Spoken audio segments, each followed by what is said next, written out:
Channel के सभी दर्शकों को नमस्कार, जय श्री कृष्ण और प्रणाम। जन्म कुंडली में नवम घर विशेषतया जातक के जीवन का अनमोल भाव होता है और इस भाव से ही जातक के जीवन में विद्या, बुद्धि, पिता, धर्म, शास्त्र, राज, योग, देश में यात्रा, भाग्य का उदय, आकस्मिक धन लाभ, पोते तथा पुत्र की प्राप्ति का विचार और दूसरी पत्नी से पुत्र का विचार इत्यादि किया जाता है। मैं अत्यधिक समय न लेकर के गूढ़ और मूल तत्व पर ही आता हूँ और मैं ये कहूँगा कि आप लोग यदि ज्योतिष को सूत्रात्मक तरीके से जानना चाहते हैं तो ये वीडियो आपके लिए बहुत ही उपयुक्त होगा। अतः बिल्कुल भी स्किप मत करिएगा। और मैं एक चीज़ बता देता हूँ कि यह भाव भी मैं 2 पार्ट में बनाऊंगा। पार्ट 1 है ये नवम भाव, पार्ट 2 प्रत्येक राशियों के भाव के अनुसार जन्म कुंडली में भाग्य का उदय कब कैसे होगा। दूसरा पार्ट देखना मत भूलेगा। इसलिए पहले पार्ट में आपको हम मूल तथ्य बता देते हैं, उसके बाद चर्चा करेंगे दूसरे पार्ट में। और हम यहाँ पर ये भी बता देते हैं कि हर एक वीडियो में पार्ट 2 लिख करके हम दे देते हैं। तो चलिए देखते हैं धार्मिक जीवन के बारे में नवम घर क्या कहता है। जब लग्न अथवा लग्नेश के साथ नवम अथवा नवमेश का निकट संबंध हो जाए तो मनुष्य के भाग्य और धर्म दोनों का उत्थान होता है। अगर चंद्रमा लग्न और उसके स्वामी एवं चंद्र लग्न से नवम भाव, पूर्णतः समझिएगा, चंद्र लग्न एक तो होता है जन्म लग्न यानी कि लग्न कुंडली, दूसरा होता है चंद्र लग्न और एक सूर्य लग्न भी होता है। तो ये तीनों में से बृहस्पति का 9वें भाव का प्रभाव जरूर देखना।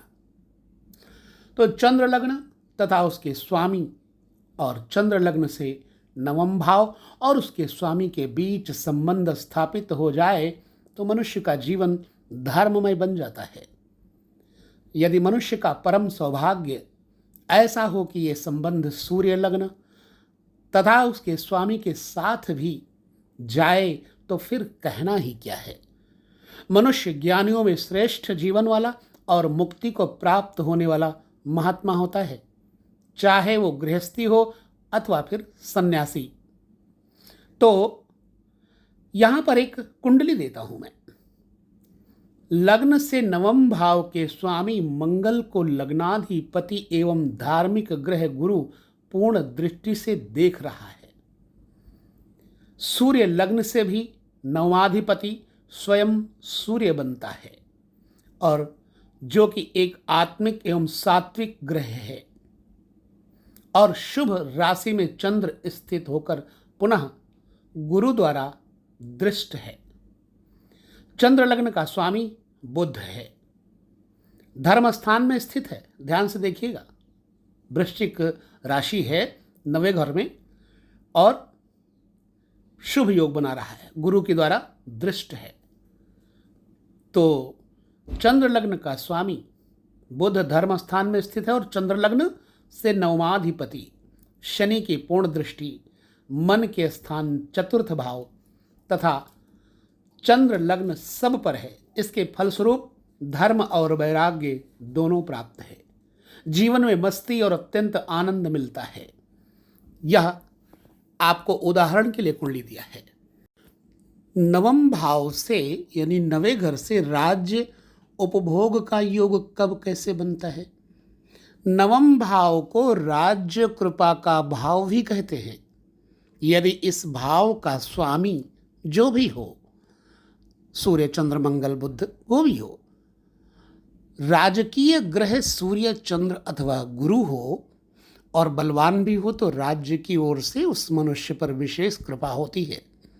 अर्थात वह मनुष्य राज्य अधिकारी, शासन सत्ता, राज्य सत्ता से संपन्न राजा तथा गुरु की दृष्टि हो तो बहुत बड़ा राज्य अधिकारी जैसे प्रेसिडेंट अथवा प्रधानमंत्री आदि होता है। 9वें घर से प्रभु कृपा के बारे में भी देखा जाता है। ईश्वरीय कृपा जातक के ऊपर हुई तो सब कुछ हो गया। प्रभु कृपा का स्थान भी नवम है, क्योंकि यह धर्म स्थान है और प्रभु कृपा के पात्र पुण्य कमाने वाले धार्मिक व्यक्ति ही हुआ करते हैं। इस भाव का स्वामी बलवान हो तथा शुभ युक्त अथवा शुभ दृष्ट होकर के जिस शुभ भाव में बैठ जाता है, स्थित हो जाता है, तो मनुष्य को अचानक दैव योग से, प्रभु कृपा से उस घर द्वारा निर्दिष्ट वस्तु की प्राप्ति होती है। मान लीजिए जैसे नवाधिपति बलवान होकर दशम में हो तो राज्य प्राप्ति, और चतुर्थ में हो तो वाहन प्राप्ति, द्वितीय में हो तो धन प्राप्ति होती है। ये प्रभु कृपा और धन प्राप्ति का योग हो गया। अब यहां से राजयोग भी देखा जाता है। ऋषि पराशर के मतानुसार नवम भाव को कुंडली के सब भावों में श्रेष्ठ तथा शुभ माना गया है और ये यथार्थ है। इस भाव के स्वामी का संबंध चतुष्टय अर्थात परस्पर दृष्टि, स्थान, व्यत्यय, एकत्र स्थिति, एकतो दृष्टि यदि दशम भाव के साथ तथा इसके स्वामी के साथ हो तो मनुष्य अतीब भाग्यशाली, धनवान, सम्माननीय तथा राजयोग को भोगने वाला होता है, क्योंकि दशम भाव केंद्रों में प्रमुख है और नवम भाव त्रिकोण में प्रमुख है।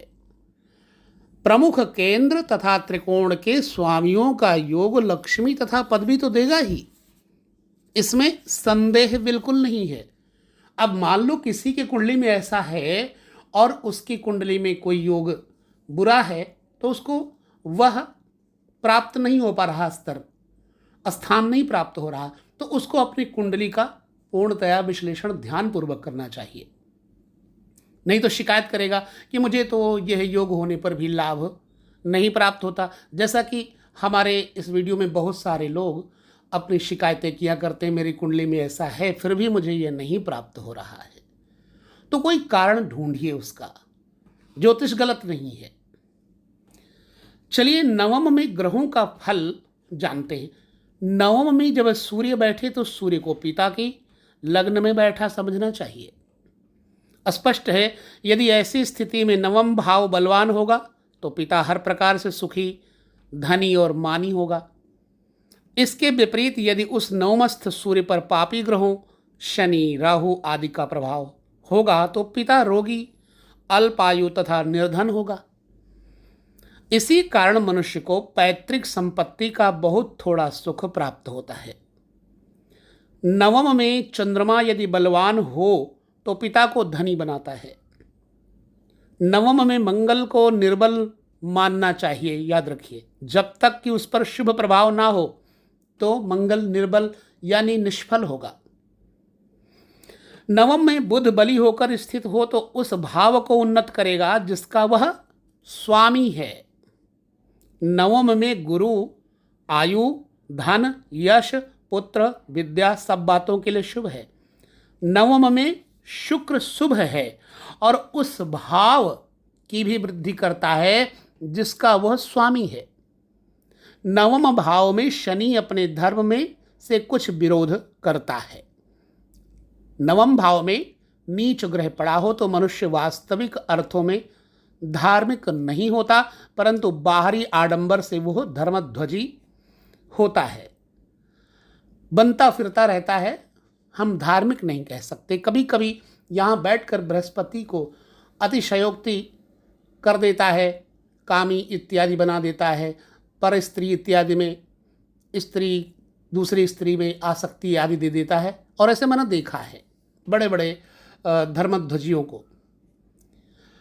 काल पुरुष की जन्म कुंडली में नवम भाव नवमेश, गुरु तथा धनु राशि इन सब पर पापी ग्रहों का प्रभाव पड़ रहा हो तो मनुष्य के अंग संख्या 9 अर्थात नितंब अथवा जानुओं में कष्ट तथा रोग होता है। अब पुत्र प्राप्ति के लिए नवम भाव से विचार करें तो नवम भाव का विशेष संबंध है। गुरु से दृष्ट हो तो अवश्य पुत्र प्राप्ति होती, चाहे पंचम भाव चाहे पंचमेश तथा पुत्र कारक गुरु सब के सब निर्बल ही क्यों ना हो, पुत्र का विचार नवम भाव से भी करना चाहिए। इस बात की पुष्टि में देव केरलकार का वचन है, भाग्याधि पदशा काले भाग्य वृद्धि सुतोत्सवः। ठीक है, नवम भाव से आकस्मिक लाभ को कैसे देखें? यदि राहु अथवा केतु नवम में हो, लग्न में सूर्य अथवा चंद्रमा अथवा दोनों स्थित हो, नवम में बुध की राशि मिथुन अथवा कन्या हो, और बुध एकादश अथवा पंचम भाव में अथवा लग्न में शुभ युक्त अथवा दृष्ट हो, तो अचानक भाग्योदय का योग बनता है। तो यह सत्य है। एक तो भाग्य भाव का स्वामी जब फलदायक होता है तो कोई आकस्मिक शुभ घटना घटती है। फिर यदि वो भाग्येश बुध हो तो भाग्यवश अवश्य ही आकस्मिक शुभ होता है। और क्योंकि बुध को सद्यः प्रतापी कहा गया है, पुनः राहु केतु अधिष्ठित राशि का स्वामी होने से बुध अपने अंदर विशेष आकस्मिकता रखता है। ये सब घटनाएं केवल लग्न से नवम भाव संबंधी ही नहीं हैं, अपितु सूर्य तथा चंद्र लग्नों से नवम स्थानों से भी संबंध रखती है। अतः आकस्मिकता का अंश और अधिक प्रभाव के साथ फलीभूत होगा। नवम भाव से, भाग्य भाव से देश विदेश में लंबी यात्रा, अपने देश के अंतर्गत लंबी यात्रा का विचार भी करते हैं। जहां अष्टम भाव विदेश यात्रा का है, वहीं नवम भाव अपने ही देश में लंबी यात्रा का है। नवमाधिपति अपनी दशा अंतर्दशा में अपने देश में दीर्घ यात्रा करवाता है। अब पोते का विचार नवम भाव से कैसे करें? पुत्र का स्थान पंचम है और पुत्र के पुत्र अर्थात पोते का स्थान नवम है। नवमेश के बलवान तथा शुभ दृष्ट होने पर पोते की प्राप्ति होती है। अब दूसरी पत्नी से पुत्र इत्यादि के बारे में नवम भाव से देखना चाहिए। जरूरी नहीं है कि किसी की दूसरी पत्नी हो, लेकिन कई बार संतान के लिए दूसरी पत्नी अर्थात दूसरा विवाह का योग बनता है। दूसरी पत्नी का विचार नवम भाव से किया जाता है। यदि पहली पत्नी मर चुकी हो या कोई कारणवश दूसरा विवाह हो चुका हो तो पुत्र प्राप्ति का विचार नवम तथा लग्न द्वारा करना चाहिए। यदि नवमेश ग्रह की महादशा हो और लग्नेश की भुक्ति हो तो दूसरी पत्नी से पुत्र प्राप्ति का योग बनता है। यही योग राज्य की ओर से कृपा तथा धन की प्राप्ति कराने वाला भी है। तो ये सब विचार नवम भाव से करना चाहिए। अब नवम भाव में कौन सा ग्रह कारक, कौन सा ग्रह व्यवस्थापक, कौन से ग्रह से धर्म यात्रा रुकेगी या बढ़ेगी, पुत्र पौत्र आदि बढ़ेंगे या घटेंगे, इसका विचार तो हम प्रत्येक ग्रह के अनुसार ही देखेंगे नवम भाव में।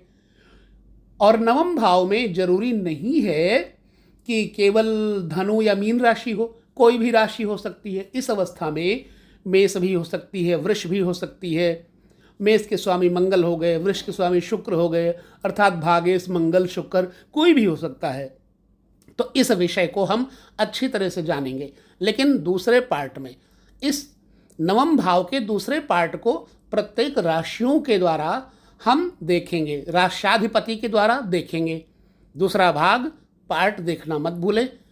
तो बस चलते हैं, लेते हैं विदा। इस पार्ट को अच्छी तरह आत्मसात करें, दूसरे पार्ट में आपको आसानी होगी जानने में। नमस्कार, जय श्री कृष्ण, प्रणाम।